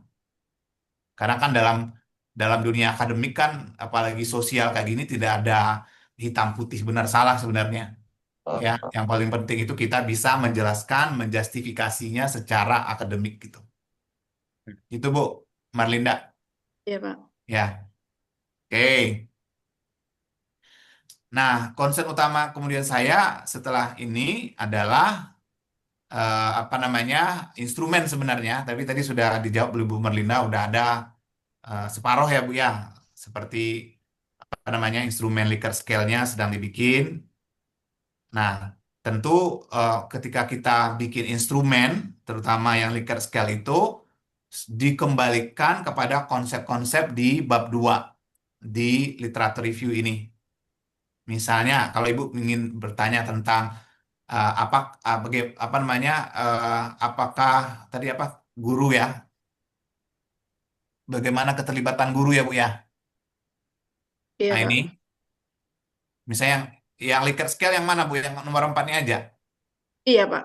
Nah, berarti kan Ibu harus punya teori idealnya secara teori keterlibatan guru dalam perencanaan berbasis data itu apa aja ya secara teorinya ya. Nah, dari teori itulah nanti Ibu kembangkan instrumen. Nah, dan saya pikir kalau untuk bagaimana keterlibatan ini bukan setuju dan tidak setuju, Bu. Apa namanya opsinya, ya. Tapi baiknya tuh frekuensi, ya.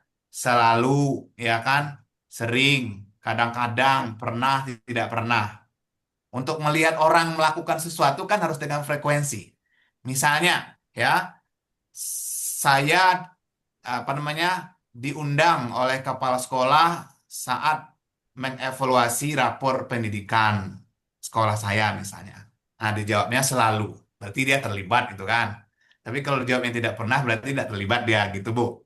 Tapi kalau setuju tidak setuju itu persepsi, ya. Itu pandangan. Ngerti ya? Iya, Jadi Pak. Bu Marlinda, nanti instrumennya mesti memang alat yang akan membantu menjawab pertanyaan. Jadi kalau Likert scale, baca dulu teorinya seharusnya keterlibatan guru itu seperti apa. Dari teori itu baru dikembangkan statement untuk item-item di survei atau kuesionernya. Dan saya sarankan jangan pakai agree disagree, tapi lebih kepada frekuensi. Atau bahkan kalau nggak pakai skala Likert, Bu, Ibu cukup pakai 2 pilihan saja, yes, no. Misalnya, apa namanya, saya terlibat dalam apa namanya membuat rencana RKKS, apa namanya tuh? RKKS ya Pak Abdullah. RKS. RKKS itu rencana kegiatan anggaran sekolah kan ya. Ya. Iya. Nah, saya terlibat dalam membuat RKKS. Nah, bisa juga jawab pilihan cuma ya atau tidak. Ya, oh berarti guru terlibat. No, oh berarti nggak terlibat. Gitu. Jadi saya sarankan 2 itu Bu pilihannya kalau untuk melihat keterlibatan orang. Ya bisa pakai skala Likert, selalu, kadang tidak pernah, dan seterusnya, atau cuma yes no, yes no. Gitu Bu. Paham Bu Marlina? Iya, Pak. Ya. Terus karena ini cuma satu sekolah, kalau hanya untuk pakai skala Likert Bu, Ibu libatkan semuanya saja guru-guru tuh. Kan nggak akan diwawancara kan? Hmm. Ya, jadi kalau misalnya di sekolah itu ada 40 orang, semuanya aja ngisi angket. Jadi sebaiknya semuanya ya, Pak. Ya, semuanya aja. Karena cuma satu sekolah kan, Ya, gitu. Pak. Dan juga satu kepala sekolah, jadi semuanya terlibat. Kecuali kalau Ibu juga akan mewawancara guru, maka kebanyakan kalau puluhan orang, ya kan. Tadi saya dengar Ibu kan cuma akan menyebarkan angket, Iya, Pak. semuanya aja libatkan. Nah, itu saya pikir masukan-masukan saya tuh, Bu Marlinda. Apakah clear, Bu Marlinda? Ada satu yang mengganjal yang sesuai pertanyaan Indah tadi, Pak. Ya. Kebetulan sebenarnya saya ini kan sekolah ini banyak awalnya. Saya tuh tadi kan Bu Indah menyarankan apakah sebaiknya kualitas pembelajaran yang bagus saja yang diambil sekolahnya. Jadi menurut Bapak gimana? Apakah saya ambil kualitas yang rendah, apa yang bagus seperti itu, Pak? Kalau studi Sekolahnya. kasus memang harus dimulai dengan sesuatu yang unik. Maksudnya bisa yang paling rendahnya, yang paling rendah itu berarti tangan saya harus ke bawah, yang paling rendahnya atau yang paling bagusnya gitu, Bu. Sehingga itu bisa menjadi dasar juga waktu di latar belakang. Jadi kalau cuma sekolah biasa-biasa aja nanti menjustifikasi studi kasusnya itu kurang kuat nanti. Emang case-nya apa gitu. Karena kalau namanya studi kasus ada case kan. ya, ada kasus yang mendrive kita mau menelitinya gitu. Nah, biasanya yang namanya kasus itu sesuatu yang agak ekstrim berbeda dengan yang lain-lain. Berarti Gitu. paling baik atau paling buruk gitu ya, Prof? Ya, dikira gitulah. Gitu. Oke, Ya, makasih, Prof. bagaimana Bapak Ibu yang lain, teman-teman yang lain, apakah bisa dipahami penjelasan saya membantu untuk makin mengklirkan rancangan proposal? Ya, Prof. Jadi makin banyak ngerasa jadi banyak salah terus, Prof. Prof, Ya, Prof ya. bertanya. Jadi dari yang dipaparkan oleh Bu Linda tadi kan Banyak awalnya errornya, Prof. ya, awalnya beliau kan memix gitu ya, sepertinya memix antara kualitatif dan kuantitatif. And then setelah itu kan dikerucutkan menjadi studi kasus sehingga penelitiannya berubah kualitatif studi kasus. Sebenarnya ada nggak sih Prof yang benar-benar mix ini penelitian modelnya? Oh, ada. Oke. Ya, ada. Eh, tergantung judulnya sekali lagi ya. Misalnya, saya contohin penelitian mahasiswa S1 dulu ya, biar biar dapat feel-nya, biar mudah memahaminya. Saya buka dulu filenya sebentar ya. Saya cari dulu filenya.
Layar saya apakah udah kebuka? Belum, Prof. Belum, Belum belum, Belum terlihat, ya? Prof. Prof. Oke. Ini tesisnya bahasa Inggris sih ya. Tapi you can understand English, right, Bapak Ibu? Little-little ya. Little-little sih I can ya. Coba lihat judulnya nih, An Investigation of Cyberloafing Among Students of English Study Program. Ada yang ngerti istilah cyberloafing? Nur Karisma, do you understand cyberloafing? Siapa yang ngerti? Alhamdulillah ngerti itu, Prof. Apa kejahatan? Ngerti? Enggak. What the meaning is studied. Nah, ini coba lihat definisinya nih. Ini saya loncat ke definisinya.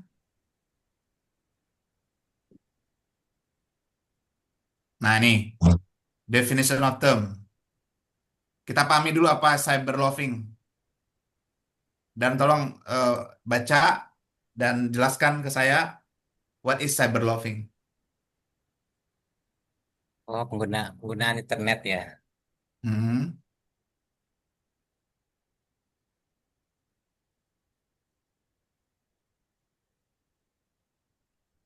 Apa tuh? Penggunaan internet Ya. Di sampai luar pada jam belajar. perusahaan gitu, Prof, tapi tidak untuk pekerjaan gitu. Itu untuk Penggunaan internet penggunaan ketika kapan? Ketika jam kerja, misalkan buat nonton Netflix kayak gitu. Hmm. Harusnya dia kerja tapi malah ngerjain yang lain gitu ya. Iya, Ya. benar, benar, benar. Nah, Ya.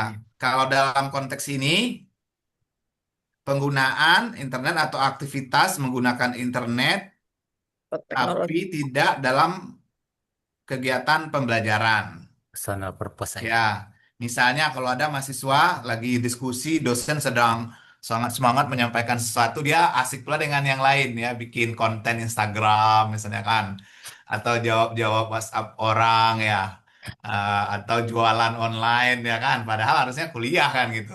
Ya, Nah, benar-benar. itu cyber loafing namanya. Ini istilah baru ya.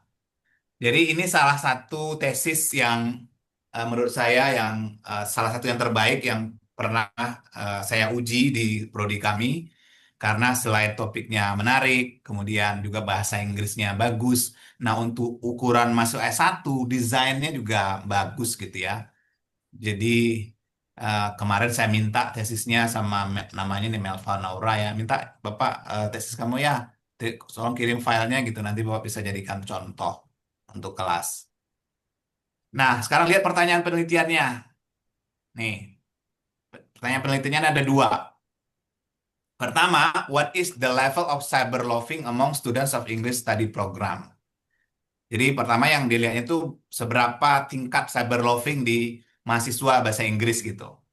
Jadi artinya itu seberapa banyak atau seberapa sering atau seberapa parah cyber loafing mahasiswa bahasa Inggris tuh gitu. Melihat pertanyaannya aja ini butuh data kuantitatif atau kualitatif? Ngelihat pertanyaannya. Kalau level itu Kuantitatif. biasanya Kuanti, benar, Prof. ya yang namanya level itu kan butuh kuantitatif kan. Buat kuantitatif ya. Ya, level itu kan tingkat. Nah, namanya tingkat ada 1, 2, 3, 4 gitu kan. Itu kan kuantitatif. Atau tinggi, sedang, rendah. Itu kan butuh data kuantitatif juga nanti kan. Untuk menyebut tinggi itu butuh number kan. Oh, Nur Karisma lebih tinggi daripada Biti Murni. Itu kan butuh data kuantitatif. Ya, mungkin Nur Karisma 170, Betty Murni 165 misalnya. Tinggi berapa Nur Karisma? Iya, Prof. Berapa tinggi 155, Prof. 55 Betty Murni? 155, Prof. Oh, sama. Oke. Nah, itu ya. Jadi pertanyaan pertama membutuhkan data kuantitatif. Nah, coba lihat pertanyaan kedua. Why do students of English study program engage in cyber loafing? Kualitatif. Mengapa? Ini Ya, Kualitatif, mahasiswa Prof. itu engage itu ya melakukan gitu ya, Listening. terlibat Ya. ya dalam kegiatan cyber loafing ini. Ngapain aja mereka gitu? Kenapa? Nah, dari nature pertanyaannya itu butuh data apa kira-kira? Kualitatif. Kualitatif. Hmm. Nah, dengan sendirinya, maka saya bilang tadi kan, research itu dimulai dari pertanyaan, pertanyaan nanti menentukan desain penelitian.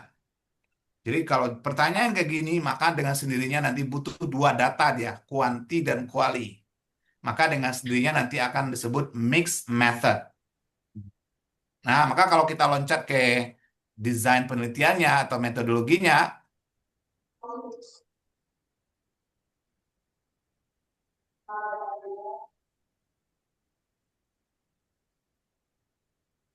nah, perhatikan nih desainnya nih.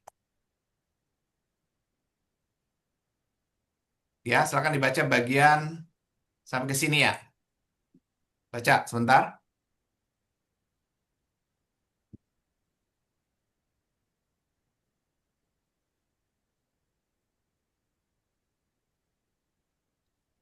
Oke, jadi desainnya adalah mixed method research design. Nah, lebih spesifik lagi oleh Creswell disebut explanatory sequential. Potential. Apa itu explanatory? Data kualitatif diperlukan untuk menjelaskan lebih jauh data kuantitatif. Jadi ada nanti istilah lain adalah exploratory. Exploratory itu mengeksplorasi lagi, kalau ini cuma menjelaskan. Jadi pertama misalnya data, misalnya levelnya misalnya tinggi, oh ternyata tinggi banget engage mahasiswa bahasa Inggris itu di cyber loafing. Nah, kemudian dijelaskan ngapain aja mereka, mengapa mereka misalnya kan. Nah, mungkin akan ada alasan-alasan. Ya kan? Maka kita lihat data findingnya. Ya. ini perhatikan ini ada kriteria very high, high dan seterusnya. Dia pakai skala Likert juga. Nah, ini findingnya ini. Levelnya ternyata very high. Ya, jadi ini nggak mengejutkan ya. Kalau Bapak Ibu semua mungkin memang merasa kalau diukur nih cyber lovingnya kira-kira very high, high atau rendah. Nah, mungkin akan ketemu data yang mirip-mirip ya. Ya, karena banyak kita itu memang multitasking ya kan. Apalagi kalau online-online tanpa kamera kayak gini, tidak hanya cyber loving, mungkin juga ada cyber cooking ya kan.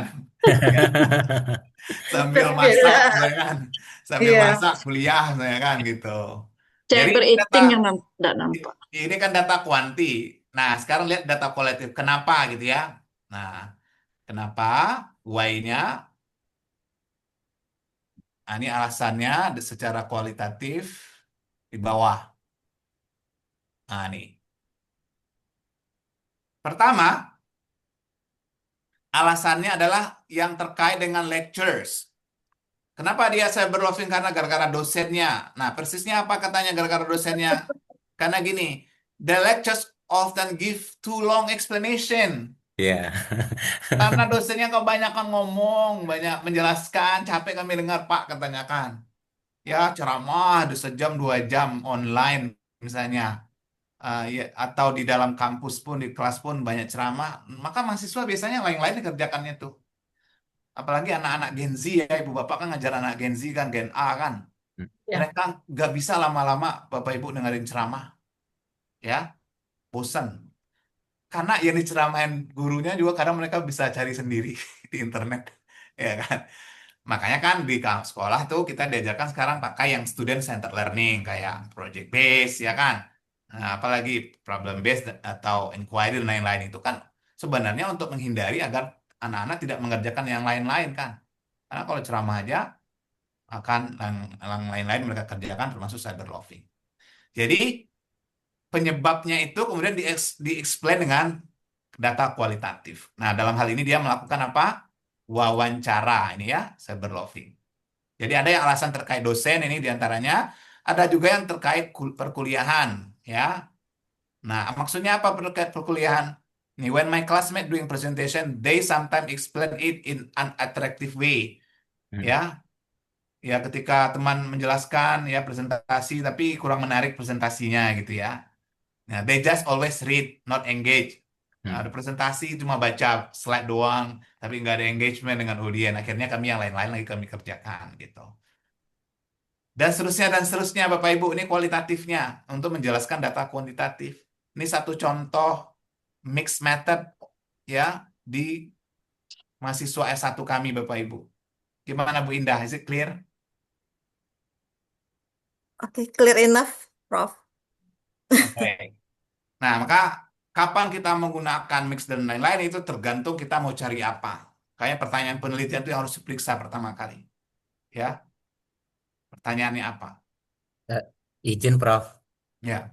Tadi itu kan menurut Creswell 2018 ya, yang itu. Tetapi di Creswell itu eh, harus ada yang kuantitatif dulu, baru diperkuatkan dengan kualitatif gitu. Kalau sebaliknya gimana, Prof? Ya, yang sebaliknya itu barangkali yang maksud embedded tadi oleh Ibu Ulan tadi, nah, karena beliau kuali dulu kan, kuali. Nah, kuali berarti data yang majornya adalah kualitatif, nanti kuantitatif hanya untuk apa istilah Bu Ulan tadi, menambah, pelengkap, gitu. Tapi secara bahasa itu tetap bisa disebut mixed method, ya kan?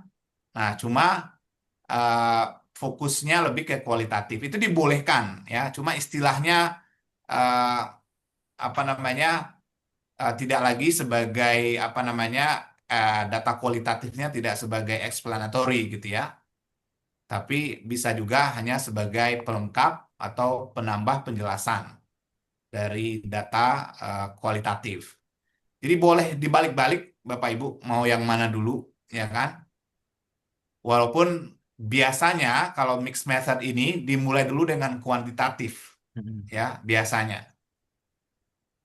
Karena kenapa mixed method itu lahir? Sebenarnya sejarahnya kan gara-gara perang paradigma namanya.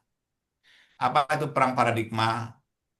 Orang-orang yang kuantitatif menganggap ya yang namanya research itu ya harus berbasis data-data, angka-angka, statistik gitu. Jadi apa namanya? Kalau nggak ada statistiknya itu dianggap hambar. Jadi mereka yang kuantitatif itu sangat sangat concern dengan quantifying ya, mengukur sesuatu sehingga nanti bisa diputus dia sudah benar atau salah. Dan ini kan yang selama ini berlangsung dalam dunia penelitian lama ya, bahwa yang namanya penelitian itu ujungnya adalah angka-angka ya, benar salah ya kan. Namun kan lahir paradigma kedua bahwa fenomena ya atau realitas itu tidak selalu bisa diukur secara pasti ya. Maka kemudian lahir apa yang disebut yang kualitatif itu. Paradigma kualitatif adalah lebih mengungkap apa memunculkan perspektif seseorang tentang sebuah fenomena dan itu sifatnya tidak mutlak-mutlakan tapi relatif ya. Maka muncul juga istilah relativisme. Jadi yang kita anggap misalnya benar ya, tapi dalam perspektif lain bisa sebaliknya. Ya, saya pernah ngeliatkan gambar dulu kan 6 dan 9 itu kan ya. Udah pernah? Belum, Belum, Prof. belum, Prof. Oh, belum ya? Kayak sebentar saya buka filenya.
Oke,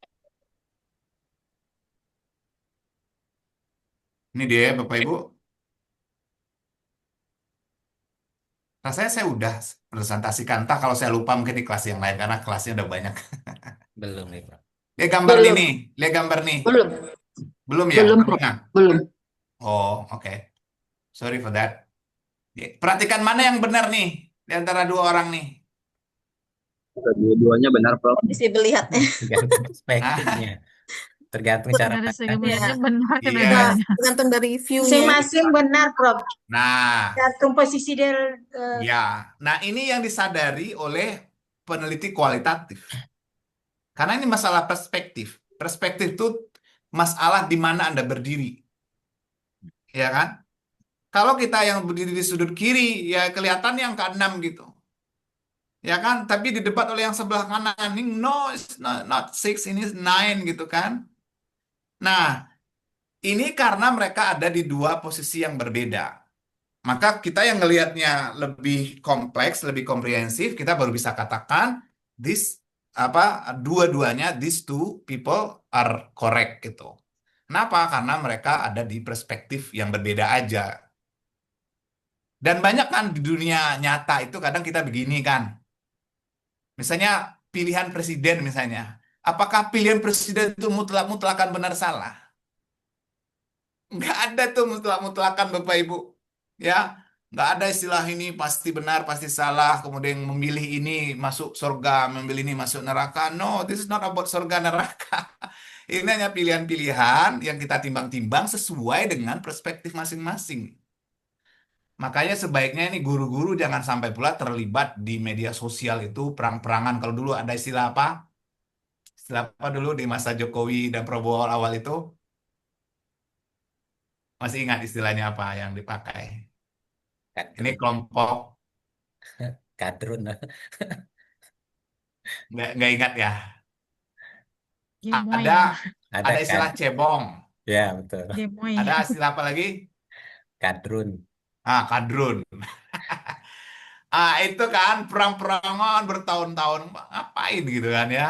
Nggak perlu juga dibela sedemikian rupa gitu. Apalagi yang membela dulu itu kemudian nyesal kan, oh, ternyata nggak sebaik yang saya kira misalnya kan. Karena memang namanya politik ya kan. Tuh. Nah, nah kayak gini ini perlu kualitatif. Makanya kemudian mereka berbeda ya, ya secara paradigma itu. Kalau kita bicara paradigma itu ada 3 istilah, mungkin udah belajar dalam filsafat ilmu ya. Ada mata kuliah filsafat ilmu kan S2 nih, Ada Prof. sama siapa? Prof. Isjoni dan Prof. Hasnah. Berarti udah selesai kan mata kuliahnya kan? Ya, Sudah. Masih ingat tentang istilah ontologi? apa? Nanya. Maksudnya itu apa? Atau maksudnya apa? Tolong jelasin. Apa tuh ontologi? Oh,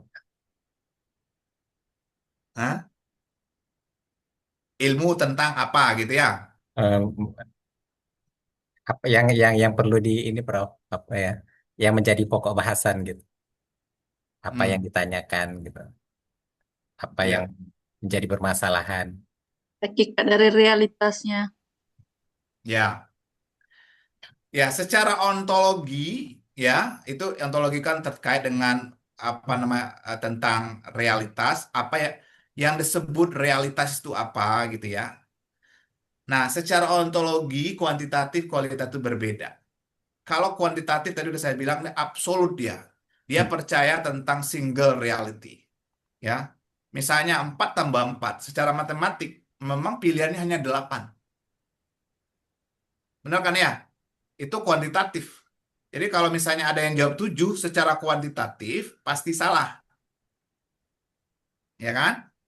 Tapi kalau orang kualitatif ya, misalnya 4 orang takut kemudian ngumpul dengan 4 orang takut yang lain. Apakah dia akan menjadi 8 orang takut? Halo? Ya, Pak. Belum Ya, tentu. Tidak.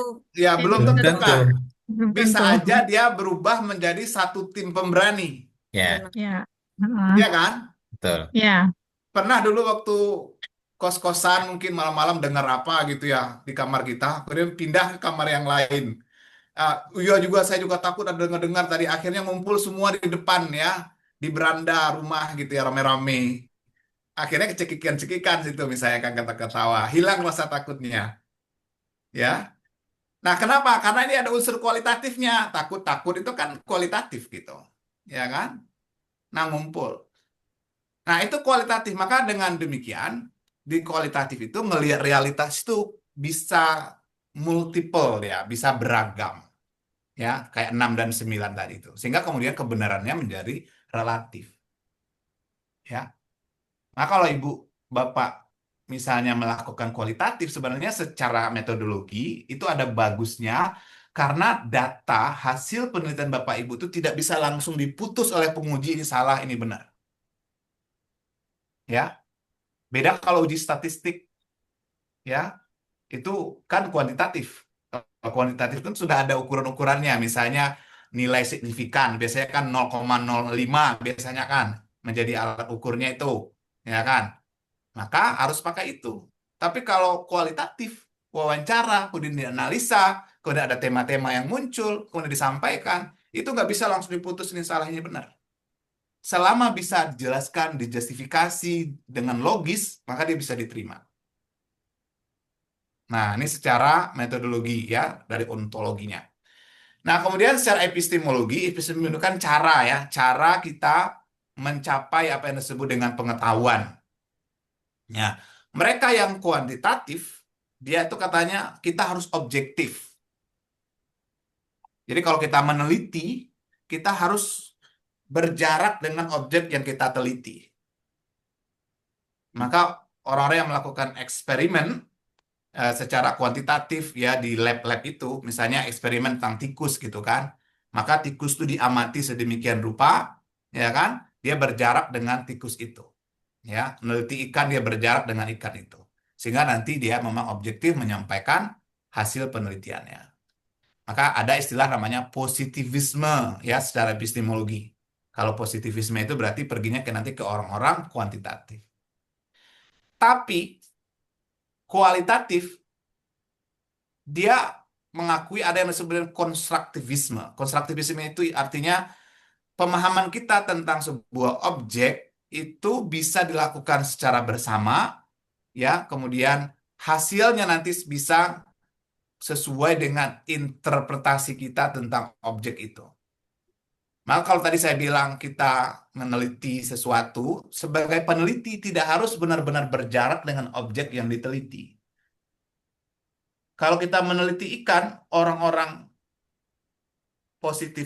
positivisme atau kuantitatif ngelihat ikan dari luar kolam, tapi orang-orang kualitatif dia bisa berenang bersama ikan. Dapat ya analoginya ya? Sehingga dia bisa berteman dengan ikan itu.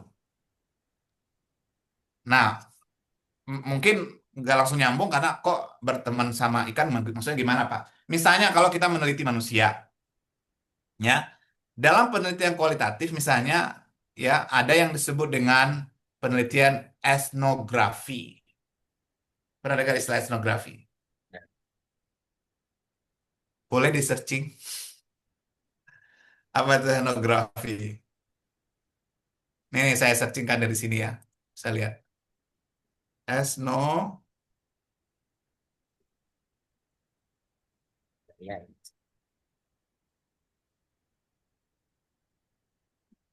Nah, ini. Bisa kelihatan?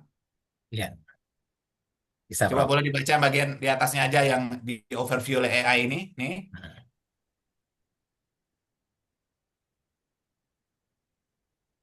Boleh dibantu Bu Novi Verlinita Sari dibacain. Yang pengertiannya, Prof. Ya.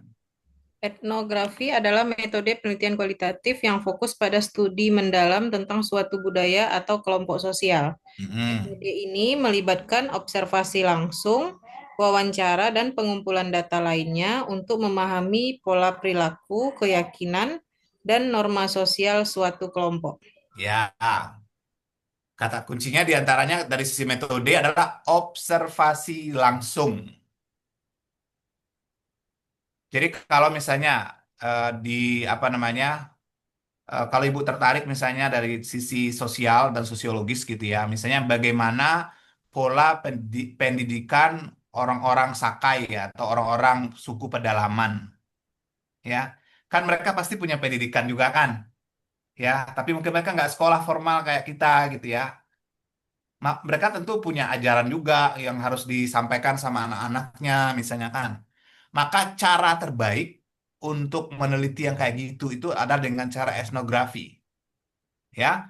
Nah, gimana supaya dalam datanya namanya kualitatif kan harus dalam observasi langsung, datang ke lokasi dan tinggal bersama mereka. Ngerti? Nah, kalau tinggal bersama bisa nggak objektif? Enggak, kita harus ngobrol ya kan? Ya, cuma ngobrol kita dalam rangka mencari data. Jadi kalau mereka main bola, kita main bola juga. Kalau mereka ngumpul di satu tempat, ya mungkin ada tetua-tetuanya ngasih wejangan, kita dengarkan gitu kan. Tapi kita dengarkan dalam rangka mengumpulkan data. Dan tentu akan lebih dalam data yang kita kumpul ketimbang hanya dengan menyebar survei. Ya kan, kebayangkan ya? Survei itu pasti akan sangat, ya sering, kadang-kadang misalnya atau setuju tidak setuju. Tapi ini kita langsung ke lapangan. Maka oleh sebab itu, dalam penelitian kualitatif dikenal ada namanya interpretif ya atau konstruktivism, tidak mesti objektif. Ada subjektifnya juga. Saya tambahin lah, biar lebih jelas di sini ada subjektif. Nah, nah, kemudian secara aksiologi, ya, orang-orang kuantitatif itu harus bebas nilai, ya. Bebas nilai itu dia hanya melaporkan apa adanya gitu ya. Kalau salah, salah, benar-benar, naik, turun, tinggi gitu ya. Nggak ada value dari peneliti itu yang akan mempengaruhi hasil penelitiannya dan juga interpretasinya. Tapi kalau orang-orang kualitatif itu dimungkinkan value kita itu masuk ke dalam analisis kita. Maksudnya gini, kalau misalnya ada yang meneliti tentang perilaku masyarakat tertentu atau kelompok tertentu, misalnya kan, ya, misalnya apa namanya penelitian terkait dengan LGBT misalnya ya, kemudian kita teliti secara kualitatif, kemudian kita analisis, maka saat menganalisis itu bisa aja sedikit banyak value kita sebagai misalnya orang beragama masuk dalam analisis itu. Itu dimungkinkan secara kualitatif, ya. Gitu. Nah, dulu sebelum ada mixed method, Bapak Ibu, orang nih perang. Namanya paradigm war, namanya adalah istilah sejarah apa namanya metodologi itu. Kuantitatif menganggap mereka paling hebat dan nggak menganggap itu kualitatif itu penelitian. Kemudian orang kualitatif juga bilang, no, no, katanya kami perlu kualitatif karena data kalian tuh kering gitu ya. Kan data-data angka-angka itu kering aja Bapak Ibu. Ya, naik kurang apa naik turun tinggi rendah sedang bagi saya itu karena saya memang lebih banyak kualitatif, saya ngeliat angka itu kadang nggak menarik gitu. Saya lebih menarik di balik angka itu ada apa. Jadi misalnya pertanyaan tentang why tadi itu kan dieksplorasi secara kualitatif itu lebih menarik bagi saya.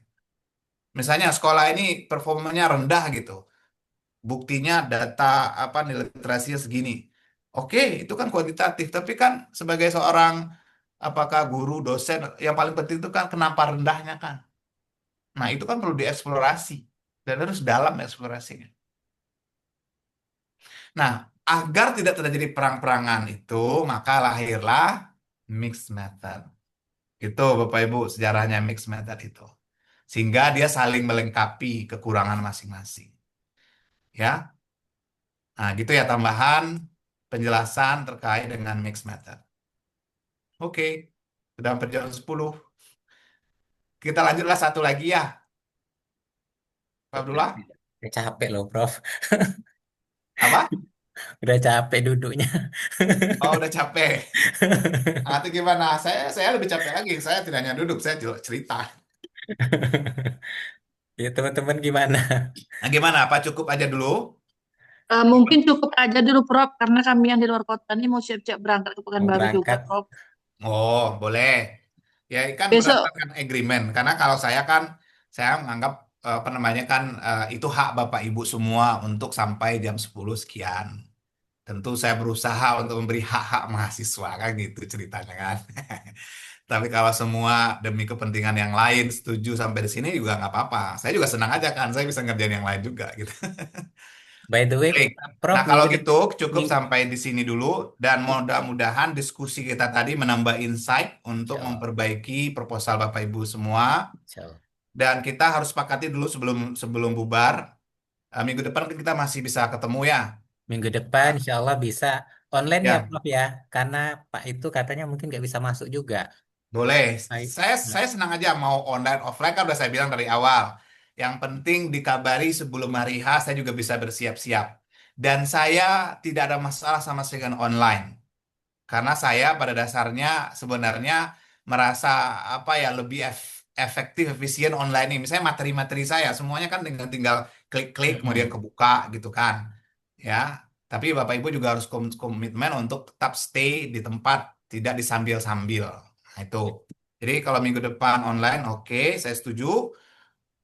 Kemudian kayaknya dalam minggu depan tuh kita harus tambah sekali lagi sebelum final exam atau UASnya gitu ya. Jadi biar nggak terlalu lama kita. Jadi kalau bisa tuh minggu depan tuh kita tuntaskan, tapi kita cari hari tambahannya selain hari Jumat. Boleh Ya, minggu depan kita rencanakan. boleh, Prof. baik, Oke. Prof. Ya, makasih, Prof. Izin, Prof. Oh ya, silakan. Saya Feby Suryaningsih hadir, Prof. Oh, tadi masih alfa ya? Tadi masih alfa, Prof. Iya, Prof. Kemana tadi, Bu? Terlambat. Halo? Iya, Prof. Tadi kenapa? Saya sedang di jalan, Prof, naik travel. Tiba-tiba sinyalnya hilang, Prof. Oh, lagi kemana? Menuju kemana nih? Pak, Menuju kabar. Pekanbaru, Prof. Oke, sudah saya perbaiki ya. Baik, Bapak Terima Ibu, kasih, demikian Prof. pertemuan kita hari ini. Tetap sehat, tetap semangat ya. Semoga lancar semuanya. Assalamualaikum warahmatullahi wabarakatuh. Waalaikumsalam. Waalaikumsalam warahmatullahi wabarakatuh. Waalaikumsalam Terima kasih, Pak. Warahmatullahi wabarakatuh. Terima kasih, Prof. Belum di foto ya? Belum di foto kah?